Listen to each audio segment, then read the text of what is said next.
And now, back at educator.com, we're going to learn two very important skills, the difference between skimming and scanning material.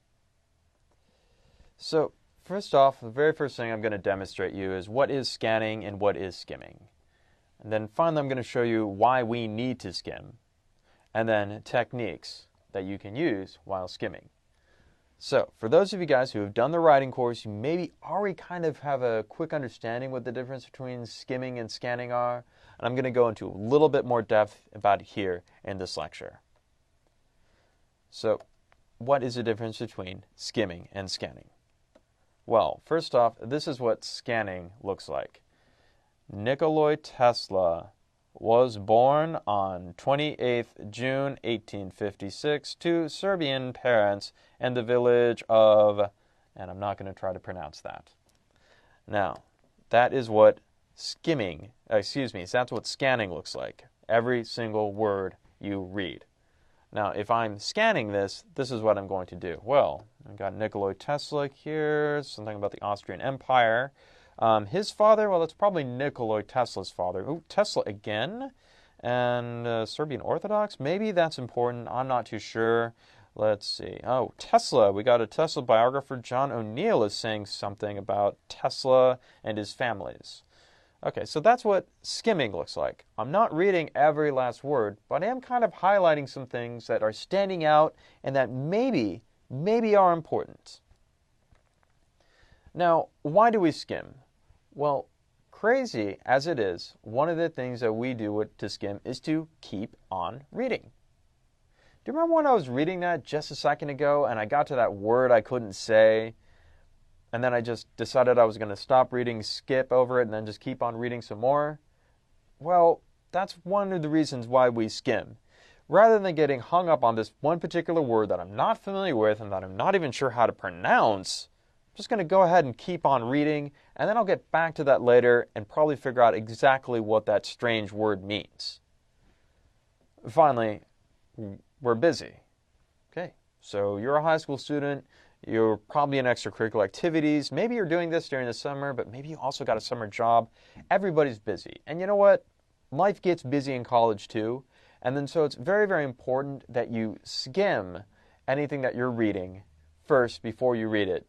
That way, you get kind of a general idea, and then when you actually do scan it, you'll have an idea of where you're going and what it is you're really looking for. Helps to understand an author's outline. I mean, that's one of the best things that we could do. You remember in the writing course, I had you outline things first. And if you outline stuff, wouldn't it be great if, you just gave your readers the outline before they started reading your essays? Well, no author does that. But if you skim, you can kind of reverse engineer, or you can infer what it is. By the way, later we're going to be learning how to outline entire books and how to skim entire books rather than just a few short essays. Skimming will help you remember important points. I'm not too sure what that entire paragraph was about that we just read, but I did know that this guy, Tesla, came up over and over and over again. So there's no doubt in my mind what's important there. Finally, we got to skim in order to help us research.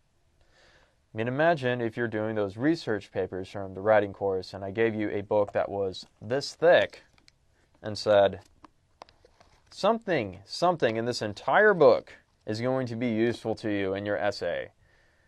Well, do you want to read the whole thing, or do you maybe want to just look at the table of contents and then maybe highlight a few important words?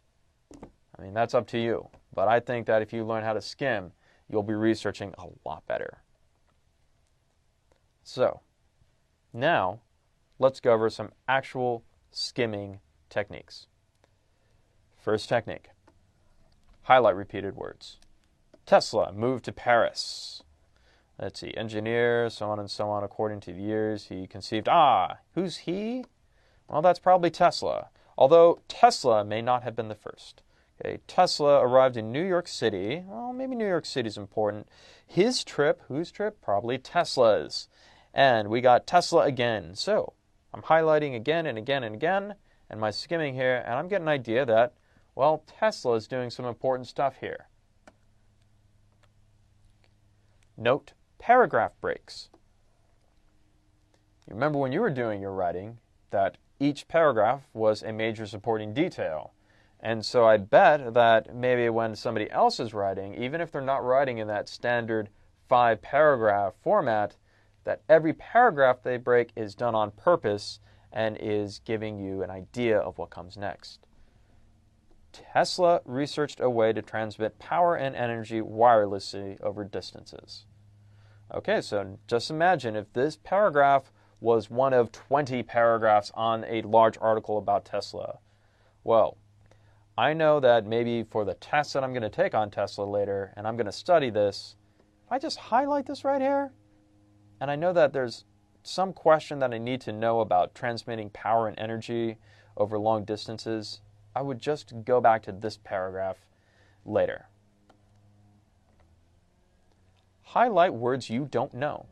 This is that keep on reading technique that we like to use so that we can kind of figure out what words mean later and go back to the dictionary if necessary. So let's skim. Tesla decided to move to Colorado Springs, Colorado. I'm not sure why, but he would have room for high voltage, high frequency experiments. Okay, I have a vague idea what those things are, but I'm not too specific on that. On his arrival, he was conducting wireless telegraphy and transmitting signals. Okay, Pike speaks to Paris. Oh, hey, what's an ionosphere? What's a telluric current? And what's transverse waves and longitudinal waves? Okay, these are all very dry technical words. I'm probably going to need to go to the dictionary to find that. But since I'm just skimming right now, keep on reading and just remember, I don't know what these words mean. I'm going to look them up in the dictionary later.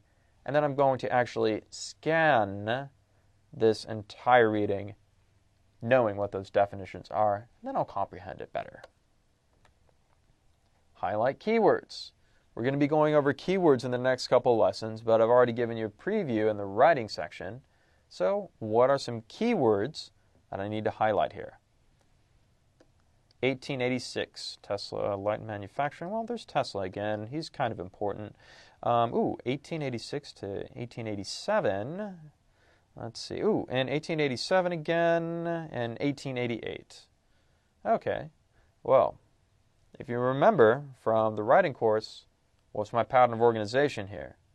Well, I'm getting years again and again and again, so that's probably time order. So if I just highlight those words, I'll at least know what the pattern of organization is. Now, highlight important definitions.